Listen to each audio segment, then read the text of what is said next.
So మరి మీకు నేను ఏం చేయాలి? సో మొన్న 10 సంవత్సరాల క్రితం మీకు ఇలా చెప్తే మీకు అర్థం కాదు.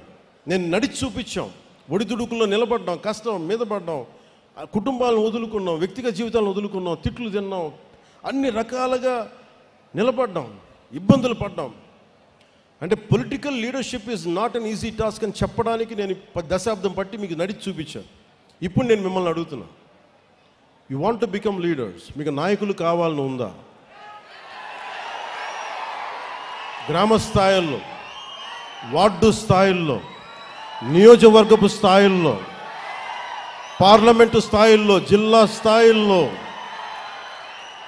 ఒక రీజియన్ స్థాయిల్లో, ఒక రాష్ట్ర స్థాయిల్లో, కేంద్ర స్థాయిలో మీకు అవ్వాలని ఉంది అంటే నేను దానికి రోడ్ మ్యాప్ సిద్ధం చేశాను. మీ అందరికీ చాలా స్పష్టమైన దిశానిర్దేశం చేయదలుచుకున్నాను.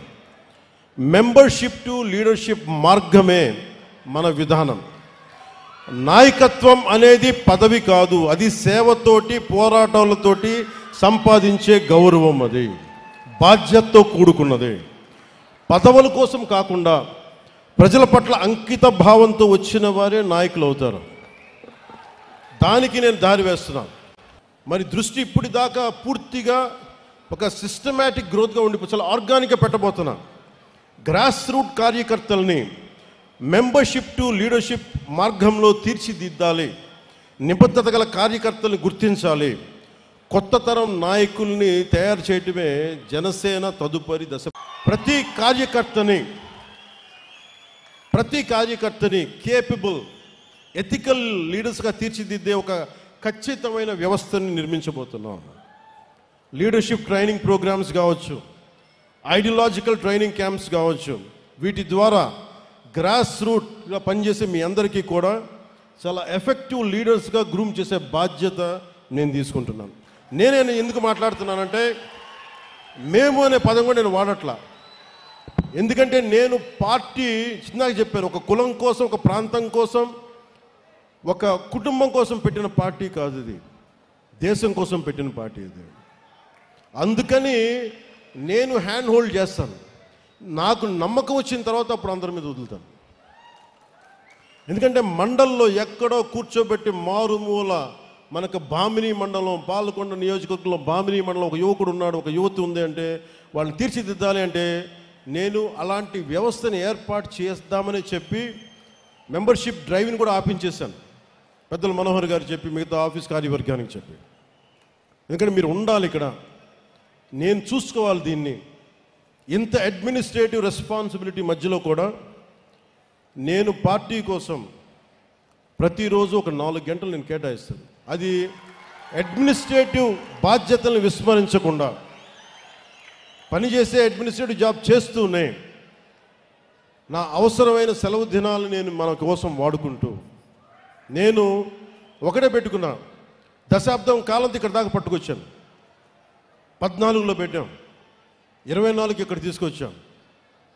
మీరు 29-30కి మధ్య 1930sకి నేను మీ నుంచి బలమైన నాయకులు నేను తయారు చేస్తాను. తెలంగాణ నుంచి కూడా చెప్తున్నా, ఎంత పోరాట శక్తి ఉంది, మీరు ఎంత మాట్లాడచ్చు, మీరు ఎంత నిలబడతారు. కర్ణాటక నుంచి, తమిళనాడు నుంచి, ఒరిస్సా నుంచి మీరు నేర్చుకోండి. మీరు ఫస్ట్ గొడవలు పెట్టుకోకర్లా, ఏం చేయక్కర్లా, భావన బలంతో గట్టిపడండి. Strengthen yourself with commitment and with committed thought. Pavan Kalyan అనేవాడు ఎలా నిలబడగలిగాడో మీకు అది చెప్తాను. మీకు ఎందుకు ఇలా నిలబడగలడు? ఏ ఫ్రేమ్ వర్క్ లేకుండా ఒకడు నిలబడిపోతాడా? ఏ కేపబిలిటీస్ లేకుండా ఒకడు వచ్చేస్తాడా? ఎలా చేయగలిగాను అది నేను మీకు చెప్తాను. మీరు పాటించండి. ప్రతి క్రియా వాలంటీర్ని తన ప్రయాణాన్ని ఒక మీ కాన్స్టిట్యూయన్సీ లేదా స్థానిక కమిటీ స్థాయిలో ప్రారంభించాలి. పార్టీ కార్యక్రమాల్లో యాక్టివ్ పార్టిసిపేషన్ ద్వారానే నిజమైన ఎదుగుదల మొదలవుతుంది. ఆడపడుచులు రాగానే మీరు అక్కడ పక్కన ఉండండి అంటానికి కుదరదు.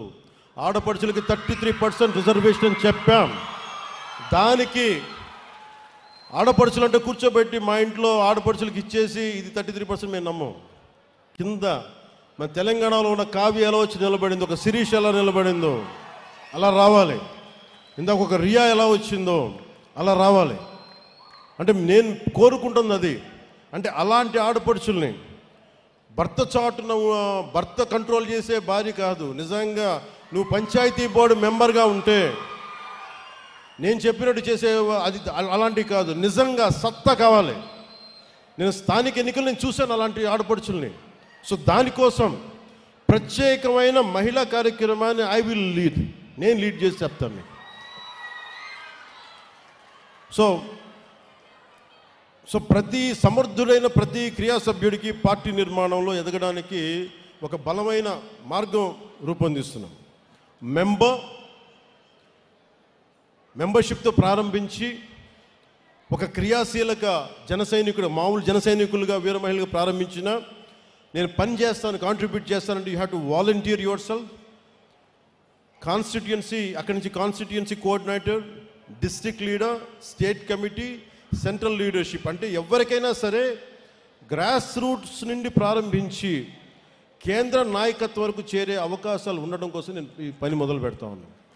కన్సిస్టెన్సీ, డిసిప్లైన్, కమిట్మెంట్ చూపిన కార్యకర్తల్ని నేను గుర్తించి ముందుకు తీసుకెళ్తాను. ఆ తర్వాత ఆ విధానాన్ని పార్టీ తీసుకెళ్తుంది.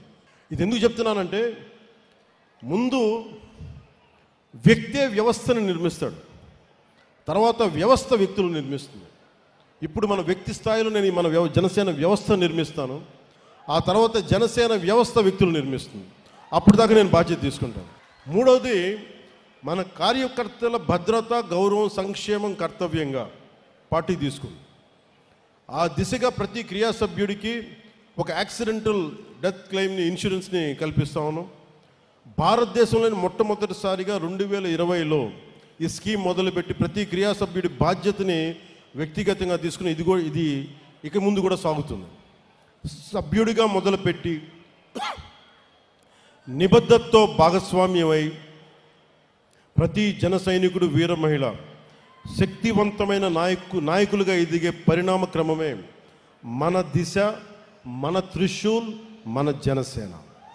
అలాగే మెయిన్గా మీకు కెపాసిటీ బిల్డింగ్ ఎలా క్రియేట్ చేయాలి, ఒక leadership development program, workshops and seminars, capacity building platforms, exposure and networking to interact with other leaders, ఒక కంటిన్యూస్ లెర్నింగ్, ఎప్పటికప్పుడు పొలిటికల్ క్లాసెస్, వస్తున్న సామాజిక ఈ ఛాలెంజెస్ని ఎలా ఎదుర్కోవాలి, ఇవన్నీ కూడా మీకు ట్రైనింగ్ తీసుకోబడతాయి.